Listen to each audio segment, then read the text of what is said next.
അയോധ്യയിലെ രാമക്ഷേത്രം പൊതുജനങ്ങൾക്കായി തുറന്നുകൊടുത്തു. രാവിലെ 7 മണി മുതൽ 11:30 വരെയാണ് ദർശനത്തിന് സമയം അനുവദിച്ചിരിക്കുന്നത്. രാജ്യത്തിന്റെ വിവിധ ഭാഗങ്ങളിൽ നിന്നെത്തിയ ആയിരക്കണക്കിന് ഭക്തരാണ് ദർശനത്തിനായി എത്തിക്കൊണ്ടിരിക്കുന്നത്. വിവരങ്ങളുമായി അയോധ്യയിൽ നിന്ന് ഗൗതം അനന്തനാരായണൻ ചേരുന്നുണ്ട്.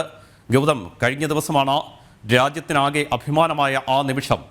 അത് സംഭവിച്ചത് കഴിഞ്ഞ ദിവസമാണ്. അന്നു മുതൽ തന്നെ ആയിരക്കണക്കിന് ഭക്തർ, ലക്ഷക്കണക്കിന് ഭക്തർ അയോധ്യയിലേക്ക് ആ ഒരു ഒറ്റ ലക്ഷ്യം എന്ന് മുന്നിൽ കണ്ടുകൊണ്ട് എത്തിക്കൊണ്ടിരിക്കുകയാണ്. ഇന്ന് രാവിലെ മുതൽ തന്നെ വലിയ രീതിയിലുള്ള തിരക്ക് അയോധ്യയിൽ അനുഭവപ്പെടുന്നുണ്ട്.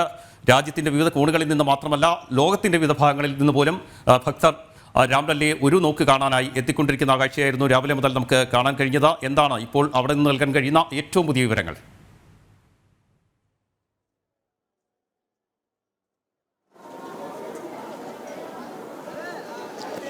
രാജീവേ, വൻ ഭക്തജന തിരക്കാണ് അയോധ്യയിൽ ഇപ്പോൾ അനുഭവപ്പെട്ടുകൊണ്ടിരിക്കുന്നത്. രാവിലെ 6 മണി മുതൽ ഭക്തർക്ക് രാമജന്മഭൂമിയിലേക്ക് പ്രവേശനം അനുവദിച്ചിരുന്നു. ഇതോടുകൂടി രാജ്യത്തിന്റെ വിവിധ ഭാഗങ്ങളിൽ നിന്നുള്ള ഭക്തരെ കൊണ്ട് അയോധ്യയിലെ പ്രധാനപ്പെട്ട വഴികളെല്ലാം നിറയുകയാണ്. നമുക്ക് ദൃശ്യങ്ങളിൽ കാണാം. രാംപത്തിലാണ് ഞാൻ നിൽക്കുന്നത്. ഈ രാംപത്തിൽ നിന്നും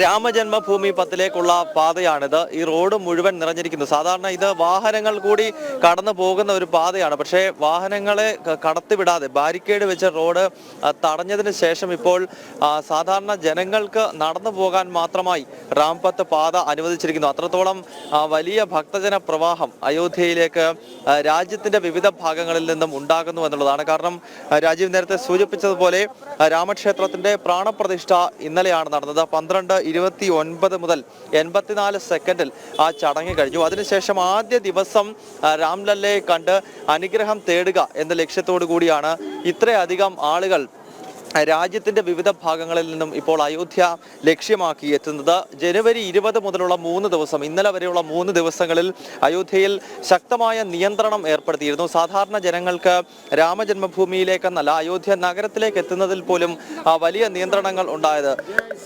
जय सीताराम, दर्शन मिला भाई साहब? हाँ जी, अभी दर्शन नहीं हुआ जी, जा रहे हैं हनुमानगढ़ी। हाँ जी। भीड़ कैसा है? भीड़ है तो अच्छी है जी। हाँ। और कैसा है अभी अयोध्या का सिचुएशन? नया मंदिर कैसा? बहुत ठीक है जी, बहुत अच्छा है। ठीक है, बहुत अच्छा है। Sir, we are from Kerala. We are from Hariharapura Trust, which is distributing free services at Shabarimala for 14 years. എവിടെ? കേരളത്തിൽ എവിടെ? കേരളത്തില് ഞങ്ങൾ മാവേലിക്കര, ആലപ്പുഴ ജില്ലയിലാണ്. ഞങ്ങൾ 14 വർഷമായിട്ട് ഹരിഹരപുത്ര ട്രസ്റ്റിന്റെ പേരിൽ ശബരിമലയിൽ പിന്നെ നമ്മുടെ പിൽഗ്രിംസിന് വേണ്ടി എല്ലാ സൗകര്യങ്ങളും ചെയ്തു കൊടുക്കുന്ന ആൾക്കാരാണ്. അത് ഇവിടെ ഞങ്ങൾ അയോധ്യയിൽ വന്നിട്ടുണ്ട്. ഞങ്ങൾ ഇന്നലെ ദർശനത്തിന് ശ്രമിച്ചു. ഞങ്ങൾ 18 കിലോമീറ്ററോളം എയർപോർട്ടിൽ നിന്ന് നടന്നാണ് ദർശനത്തിന് വന്നത്. വളരെയധികം ആൾക്കാരുണ്ട്. വളരെ സന്തോഷമാണ്. വളരെ നല്ല ഉത്സവ പ്രതീതിയാണ്. എങ്ങനെയുണ്ട് പുതിയ രാമക്ഷേത്രം കണ്ടിട്ട്? എങ്ങനെയുണ്ട്? വളരെ നല്ലതാണ്. പുതിയ പ്രതീതി, വളരെ നല്ല ഒരു അറ്റ്മോസ്ഫിയർ ആണ്. നമ്മള് BJPയുടെ സൈഡിൽ നിന്ന്, കേരളത്തിൽ നിന്ന്, എല്ലാ മണ്ഡലങ്ങളിൽ നിന്നും 1000 ആൾക്കാർക്ക് വേണ്ടി ഇങ്ങോട്ട് വരാനുള്ള സൗകര്യം ഒരുക്കുന്നു എന്ന് കേൾക്കുന്നു. വളരെ നല്ല സന്തോഷമുള്ള കാര്യം. ഇവിടെ ഞങ്ങൾ പലരെയും സംസാരിച്ചിട്ടിരിക്കുകയാണ്. വരുന്നവർക്കൊക്കെ അക്കോമഡേഷൻ ഉണ്ടാക്കാൻ വേണ്ടിയുള്ള ശ്രമം. ആദ്യമായിട്ടാണോ അയോധ്യ വരുന്നത്? ഞങ്ങൾ ആദ്യമായിട്ടാണ് അയോധ്യയിൽ വരുന്നത്. എനിക്ക് ഹിന്ദി അറിയാവുന്നു. എൻ്റെ കൂടെയുള്ള അജിത് കുമാർ ഞങ്ങളുടെ മാനേജിംഗ് ട്രസ്റ്റിയാണ്. പുള്ളിയുണ്ട്. എവിടെ? ചേട്ടൻ എവിടെ സ്ഥലം? നാട്ടില് എങ്ങനെയുണ്ട്? രാമക്ഷേത്രത്തിൽ ആദ്യ ദിവസം തന്നെ രാംലല്ലയെ കണ്ടിട്ട് എന്താ ഒരു അനുഭവം?